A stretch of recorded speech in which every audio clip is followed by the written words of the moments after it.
Huli sa CCTV ang pagtangay ng tatlong lalaki sa isang motorsiklong nakaparada sa gilid ng kalsada sa Quezon City. Nabawi na po ang motor at naaresto ang isa sa mga suspect. Narito ang report ni Von Aquino. Makikita sa kuha ng CCTV camera sa Baybay Street, Barangay Bungad, Quezon City, ang mga lalaking ito habang tinatangay ang isang motorsiklo. Sumakay ang isang lalaki na tila sinusubukang paandarin ng motor. Pero nang mabigo, ang isa pang suspect ang sumubok.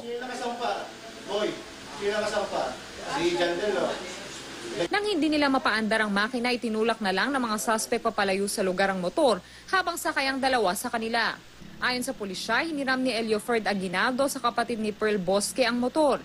Ipinarada raw ito ni Aguinaldo sa tabi ng kalsada pasado alas 6 ng gabi noong Biyernes. Nang malamang nawawala ang motorsiklo, nagpatulong na si Bosque sa barangay hall. Pumunta yung kapatid na babae rito, pinatignan sa CCTV. Sa follow-up operation ng pulisya, naaresto ang isa sa tatlong suspect na kinilalang si Romel Requiwama. Ayon sa mga barangay tanod, si Requiwama raw ang isa sa mga nakasakay sa motor habang itinutulak ito ng iba pang lalaki. Na-recover naman ang motorsiklo malapit lang sa kalsada kung saan ito ninakaw.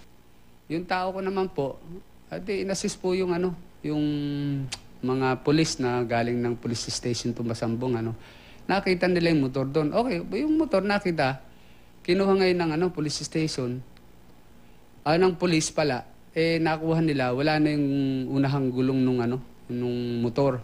Sinampahan na ng kasong carnapping si Requiwama habang tinutugis pa ang dalawa pang suspect. Para sa unang balita, Von Aquino reporting.